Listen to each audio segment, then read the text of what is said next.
Welcome to the first Chatter video of 2024. This was not what I originally planned to be the first video of this year. I'm going to admit that. I have some other stuff planned that was taking longer than expected, so it's going on the back burner. So instead, we're doing this video, which is something that I've wanted to make for a while now. It's James Bond related. I've only made a couple Bond videos on this channel. Both have been covering news on Bond 26 news. But since nothing new has come out about that film since the last video I made, I thought I would take this opportunity to reflect on the other films because I have a lot to say.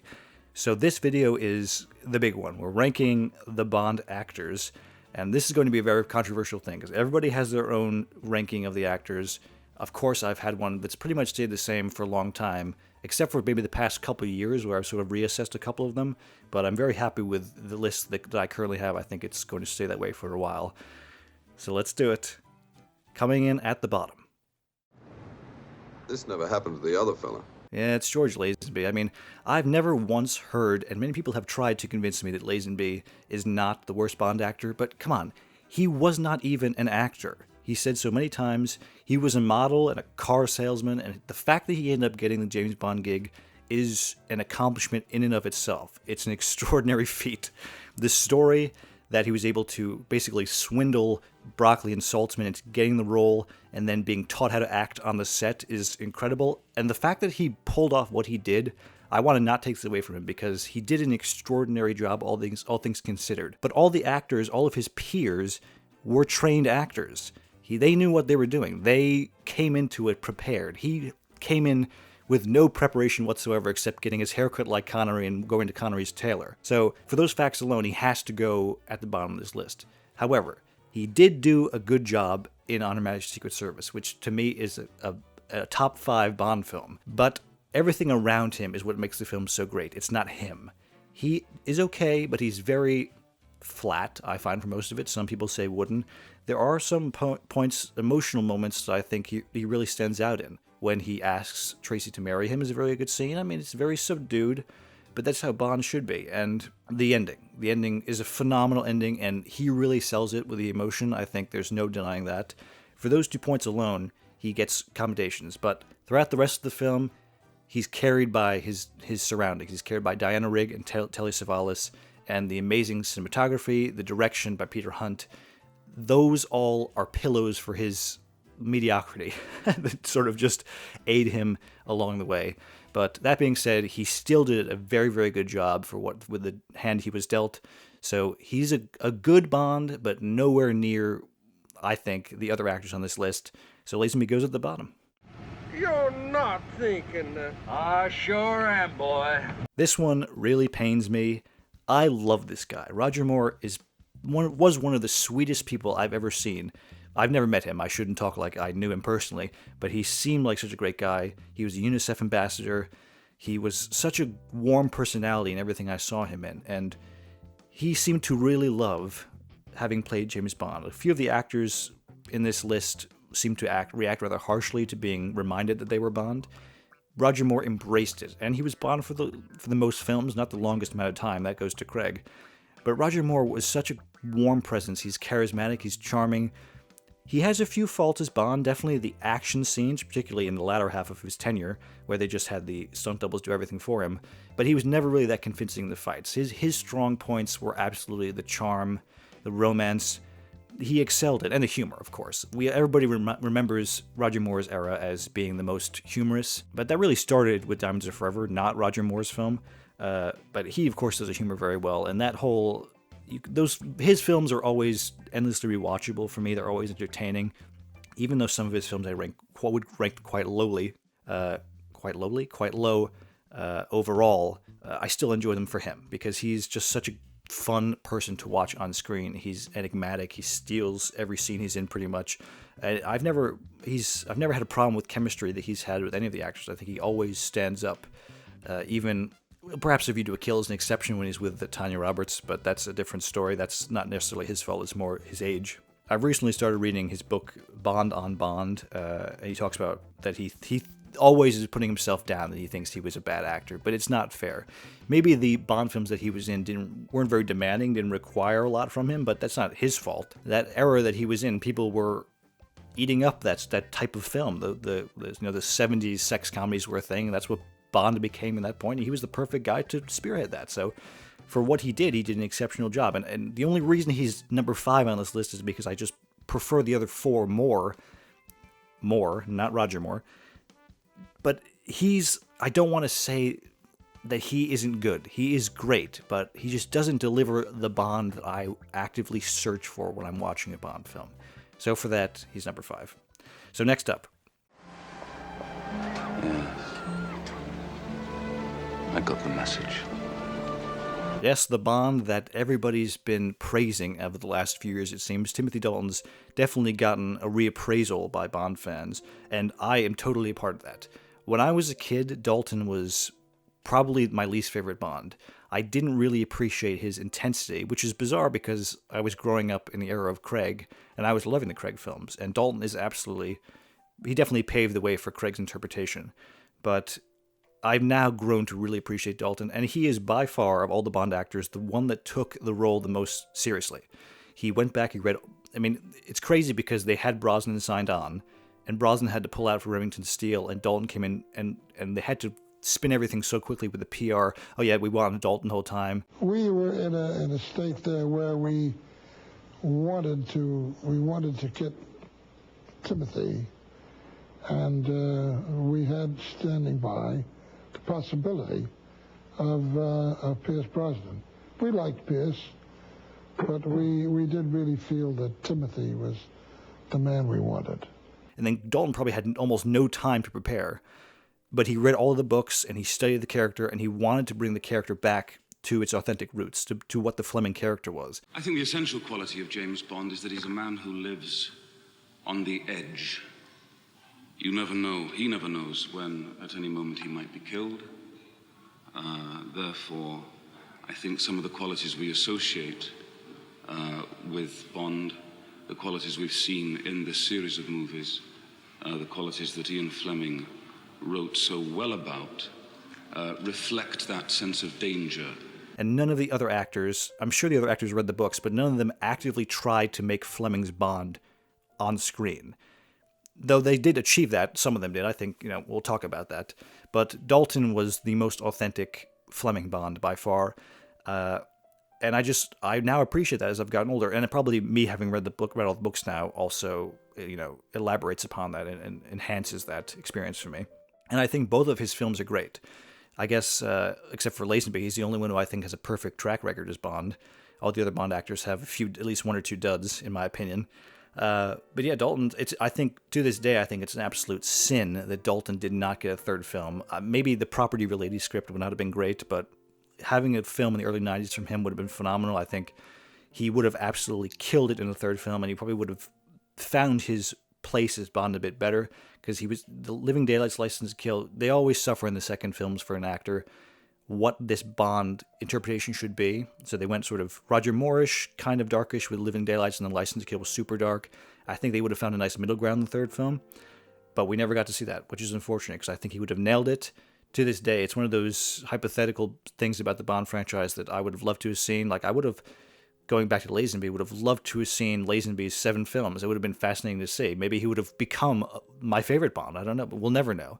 And I actually think if Dalton had gotten 3, 4, 5 films, he would probably be my favorite Bond, because I think he had so much potential. It's a shame he only did 2. He was a great Bond. He did struggle a little bit with the humor, particularly in comparison, because he was just coming off the Roger Moore era. And I think that's probably why his 2 films were not as successful as the Moore films. But that's really a tiny ding, because I don't really even want that much humor in my Bond films, personally.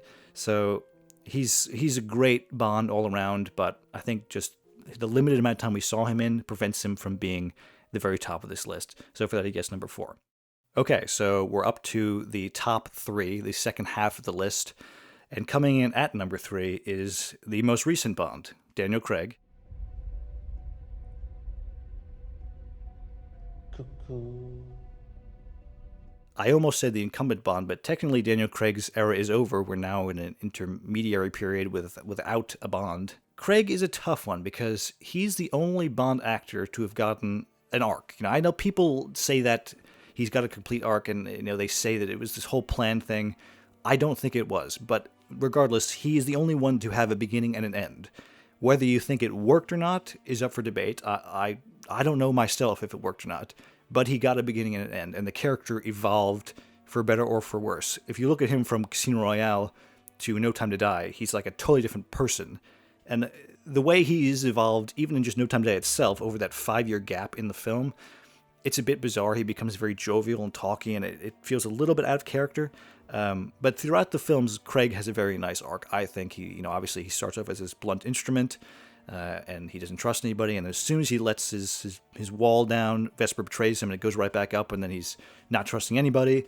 And that's just sort of obviously the whole arc. His whole arc is about trust. And then the barrier comes back down for Madeline, who we're supposed to believe he falls in love with. He has the child with. And then he dies, having his family being, having learned how to trust again and having come to peace with his tumultuous life, So I don't know. I'm still not sure about how I feel about the ending for Craig's arc, but he had a few phenomenal. I think the majority of his films were good to great. A couple stinkers in there. Spectre is my least favorite Bond film, unfortunately. But that's not because of Craig.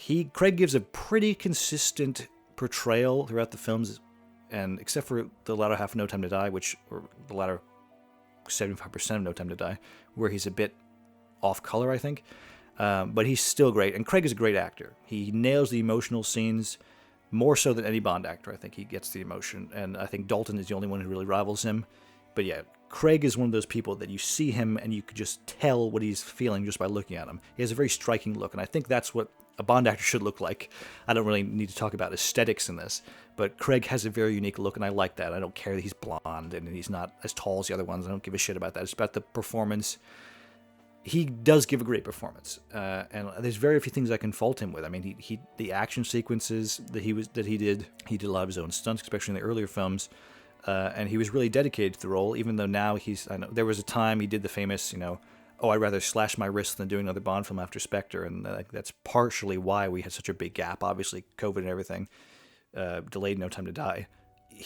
Regardless of how he felt about the franchise, I still relish in what he brought to it. I think he was a great Bond, and it's going to be weird without him, I have to say, even though this is the first time for me that I've been conscious of a period in between Bonds since I've been a Bond fan. So it's going to be weird because Daniel Craig was my Bond. I grew up with him as Bond.